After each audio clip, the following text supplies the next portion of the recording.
今時今日喺香港行街，行兩步就見到一間執笠，行多兩步又一間光榮結業，大家可能都已經睇到麻木晒。但係最近餐飲界有一單新聞，真係聽落都覺得驚心動魄。稻香集團居然推出98蚊嘅任食火鍋，你冇聽錯，真係98蚊。喺今時今日租金咁貴，人工咁高嘅香港，98蚊位連買嚿肥牛都未必夠，稻香仲要包埋湯底，包埋咁多款配料，直情係蝕本生意。有數得計，佢哋因為咁樣搞法，賬面上足足狂蝕咗6000幾萬。好多人第一反應係，大集團係咪傻咗？定係做善事回饋街坊？我話你知，商人生意人，一分一毫都計到盡，點會同你做善事？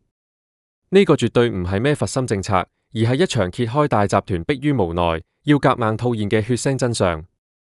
背後反映出嚟嘅係成個香港餐飲業正正迎來緊歷史上最慘烈嘅攬炒風暴。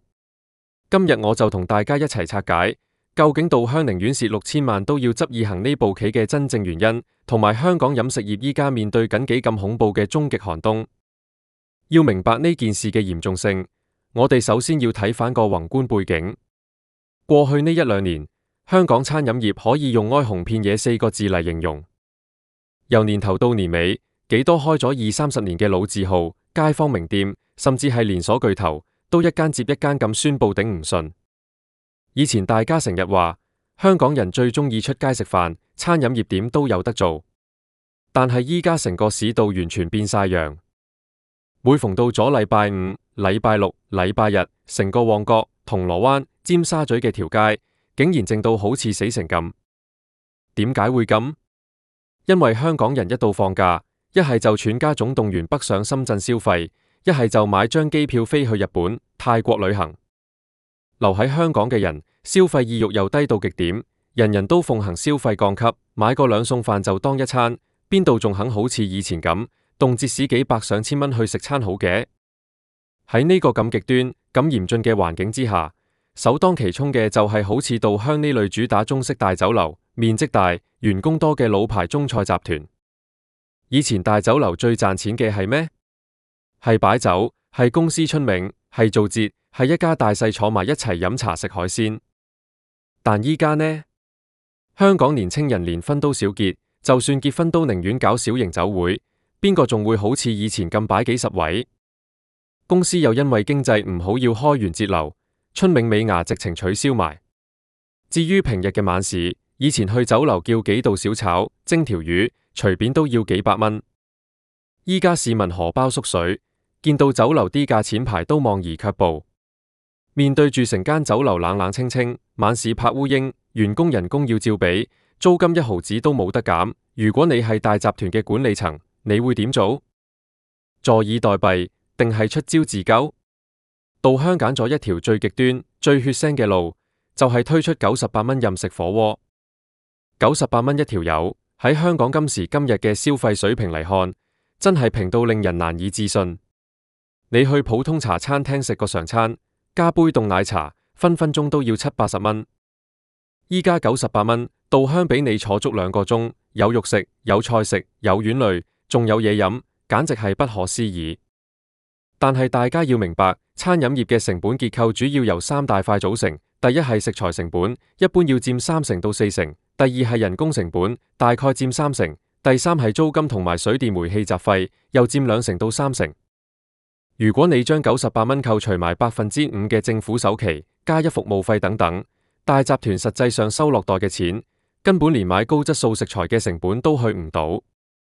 再加上火鍋雖然相對普通小炒用少咗廚師，但洗碗、執台、傳菜嘅樓面人工一樣唔少得。所以98蚊呢個價錢，稻香每做一個客，基本上就係蝕緊一個客嘅錢。做1萬個客，就蝕1萬個客嘅錢。結果財報一出，大家見到因為呢個激進嘅流血減價策略，集團一蝕就蝕咗6000幾萬。咁大筆錢，對於任何一間上市公司嚟講，都絕對唔係一個細數目。但係奇就奇在，點解佢哋明知會蝕，明知係一條無底深淵，都仲要夾硬推行，仲要全港分店一齊搞？呢個就涉及到商業世界入面最殘酷嘅一個概念——夾硬套現，亦即係我哋俗稱嘅飲止渴或者揾命搏現金流。喺商界，特別係做零售同餐飲，有一句至理名言：殺死一間公司嘅，往往唔係虧損，而係現金流斷裂。一間公司如果賬面上蝕錢，但係如果佢銀行戶口仲有源源不絕嘅現金流進出，佢依然可以死頂落去，頂1年、頂2年，甚至頂3年都有可能，因為佢每日都有營運資金去頂住。但相反，如果一間公司賬面上雖然冇蝕咁多，但係如果佢突然之間有一日，銀行戶口入面1毫子現金都冇，佢連聽日要俾員工嘅人工都出唔到，連要俾供應商嘅貨款都找唔到，咁呢間公司就會即時面臨清盤，宣告破產。稻香依家面對嘅正就係呢個生死存亡嘅關頭，因為晚市無人去，成個大集團嘅現金流好似乾涸嘅水井咁，每日都喺度流失。大集團每日一張開眼，幾十間分店，幾千個員工嘅人工，每個月幾百萬甚至上千萬嘅租金，呢啲全部都係死數，係1毫子都唔可以拖嘅。供應商那邊，如果你唔按時找數，人哋下一次就唔會再送貨俾你，你連開門做生意嘅機會都冇埋。喺呢個時候，稻香最需要嘅已經唔係賺錢，而係現金。98蚊任食火鍋，雖然每一單生意都蝕本，但佢有一個最大嘅好處，就係可以喺極短時間之內幫大集團吸客、吸現金。當你推出咁震撼嘅平價優惠，全香港啲精打細算嘅阿伯、阿婆、師奶，甚至係年青人，全部都會一窩蜂咁湧入去，因為平嘛，每個人入去都要即時俾98蚊。對於稻香嚟講，雖然呢98蚊扣除成本之後係蝕嘅，但最少佢每日開門營業，報收銀機都可以即時收到幾十萬甚至幾百萬嘅現款。呢啲現款落到大集團手上，就可以即時攞去出糧俾依家呢個月份嘅員工，攞去交依家呢個月份嘅租金，攞去安撫依家要找數嘅供應商。呢個做法等於係用未來嘅虧損去換取今日生存落去嘅現金。用一個生動啲嘅比喻，就好像一個就快喺沙漠入面渴死嘅人，前面有一杯有毒嘅水，佢明知飲落去會中毒，內臟會受損，但係如果佢依家唔飲，佢下一秒就會即刻渴死。所以佢冇得揀，只能夠夾硬將杯毒水吞落肚。稻香嘅98蚊火鍋就係呢杯用6000幾萬虧損做代價嘅毒水。佢哋係用自己嘅血去供養住成個集團嘅日常營運，但係呢種夾硬套現嘅行為，對成個香港餐飲業帶嚟嘅後果係極之災難性、極之血腥嘅。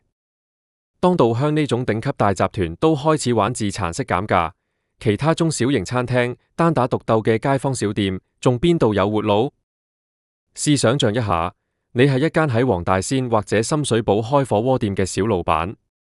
你平時要做街坊生意，一晚火鍋收人150蚊或者180蚊位，呢個價錢你已經計到好盡，賺取嘅純利可能只有10零20蚊，僅僅夠你維持生活、交租出糧。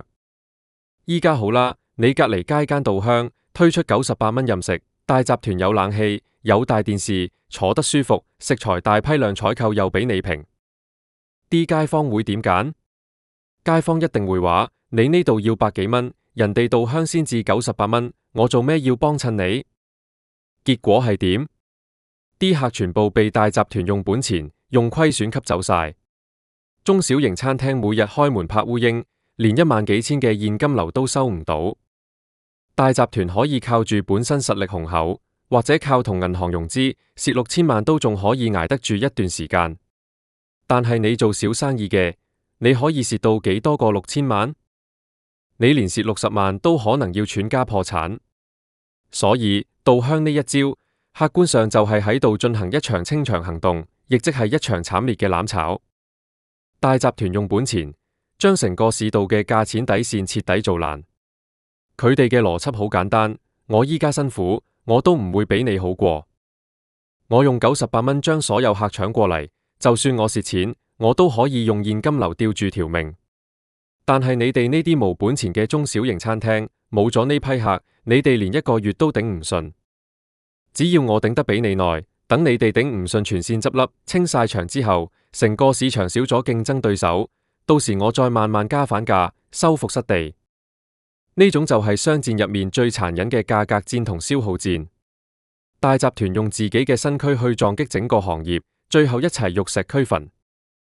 香港餐飲業依家就係處於呢個攬炒嘅漩渦中心，而更令人感到悲哀嘅係呢場攬炒風暴，短時間之內根本睇唔到終點。點解？因為成個香港餐飲業面對嘅唔係普通嘅經濟周期低潮，而係整個消費生態同結構嘅根本性改變。首先係全香港人都已經養成咗北上消費嘅習慣。以前大家放假頂多去下深圳買喜茶，食下探魚，當係貪新鮮。但依家呢，深圳嘅商場越開越大，服務態度好到不得了，有求必應。你入到去食餐飯，人哋服務員對你噓寒問暖，仲要價錢平香港一大截。人人都話喺香港市1000蚊食餐飯，受盡面色，去到深圳市500蚊，可以當自己係皇帝。加上交通越來越方便，高鐵、巴士、地鐵網絡四通八達，由屯門、元朗甚至沙田過去深圳，分分鐘快過你去銅鑼灣。當北上消費變成生活常態，香港本地嘅餐飲市場等於平白冇事消失咗1成甚至2成嘅高消費力人口。第二係留喺香港嘅市民心態變咗，大家經歷咗過去幾年嘅起起伏伏，對未來嘅經濟前景普遍都持非常審慎甚至係悲觀嘅態度。大家睇到樓市表現平平，股市又反反复复，身家縮水，自然就會減少非必要嘅消費。以前大家習慣禮拜六晚去食餐好嘅，依家就變成不如留喺屋企煮麵食啦，一係就買個快餐算啦。消費信心一旦崩潰，你想叫市民大眾攞錢出嚟食飯，簡直難過登天。稻香如果唔賣98蚊，如果賣返以前嘅正常價200幾蚊，根本唔會有人入去。佢哋依家係被逼用呢個跳樓價去迎合市民嘅消費降級。第三就係香港本地高昂嘅經營成本，根本冇跟隨經濟低迷而回落。好多人會話，既然經濟咁差，租金應該會跌啦。事實上，除了一些真係非常偏遠或者人流差到極點嘅鋪位之外，大部分領展商場或者核心地段嘅鋪租依然硬淨。業主可能寧願空置或者減得個少少，都唔肯大幅度減租。而人工成本呢？香港因為勞動力短缺，各行各業都搶人。餐飲業洗碗工人、樓面員工嘅時薪一直都維持喺一個好高嘅水平，你俾得少錢，根本請唔到人做嘢。喺租金高、人工高、食材貴呢3座大山，搭加客源流失、消費降級嘅雙重打擊之下，香港餐廳嘅利潤空間已經被完全壓縮到接近0，甚至係負數。稻香今日蝕6000幾萬都要搞98蚊火鍋，正正係呢個絕望環境下嘅畸形產物。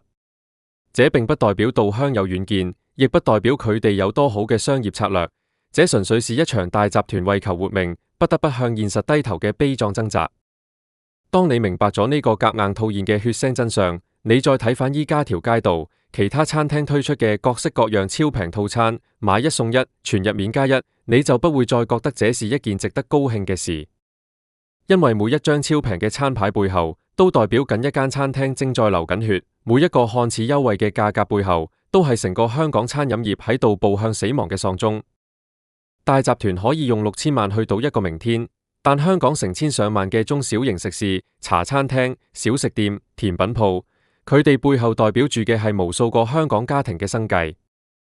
當呢一波大集團自殘式搶客嘅風暴繼續吹落去，未來呢幾個月，我哋將會睇到更多大家熟悉嘅街坊小店支撐唔住，一間接一間咁倒閉，成個香港餐飲業嘅生態將會被徹底摧毀。以前香港最引以為傲嘅係我哋多元化、充滿活力、百花齊放嘅美食天堂美譽。